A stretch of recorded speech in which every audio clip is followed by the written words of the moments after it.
toko buku, perpustakaan, atau taman bacaan, tidakkah kau merasa istimewa ketika berada di dalamnya? Di sekelilingmu ada berbagai tokoh dari dunia nyata dan khayal, tempat yang pernah kau kunjungi dan yang belum. Informasi dan cerita dari masa lalu, masa kini, dan masa depan. Semua berpadu, semua berada dalam genggamanmu. Saat berada di antara buku, tidakkah kau merasa menjadi raja dan ratu? Ruang dan waktu seolah menyatu tanpa batas. Kau bisa terbang melintasi sekat negara dan melewati berbagai zaman.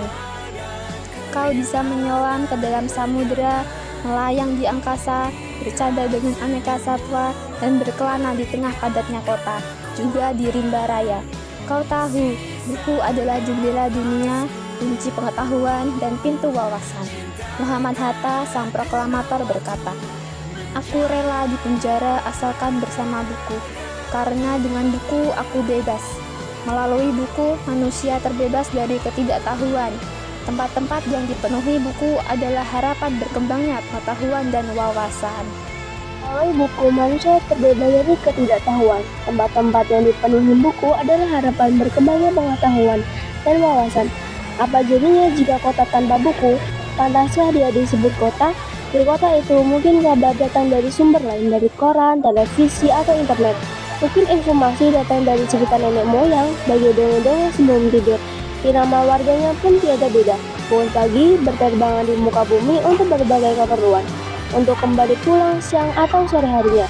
Setelah itu, mereka berangkat tidur dan memulai hari-hari berikutnya. Semua serupa. Di kota itu mungkin ada bangunan bernama perpustakaan. Di dalamnya, buku-buku berdalam rai yang tidak jemaah. Ia datang meraih dan membuka halaman demi halaman dengan sukacita.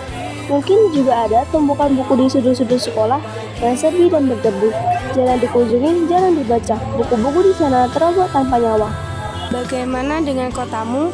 Mungkin kau tinggal di tengah kota yang megah, atau di gang sempit di desa terpencil, di pesisir pantai, atau di kaki gunung. Adakah perpustakaan, taman bacaan, atau toko buku di dekat rumahmu? Jika ada, apakah tempat itu menjadi wadah berkumpulnya anak-anak dan warga, menjadi pusat perkembangannya wawasan dan pengetahuan, atau hanya menjadi pajangan? Maka kau menjadi orang yang menghidupkannya. Kau bisa mengunjunginya dan mengajak teman-teman membaca dan berbagi cerita di sana. Jadikan tempat itu sumber kegembiraan dan pengetahuan. Jika tempat itu belum ada, maka kau menjadi orang yang mulai menghadirkannya. Kau bisa memulainya dari sebuah sudut teras rumahmu. Ajak teman-temanmu memulai langkah baru. Jangan biarkan waktu berlalu tanpa buku. Siapapun dirimu, bersahabatlah dengan buku. Dia akan menjadi teman setiamu sepanjang waktu.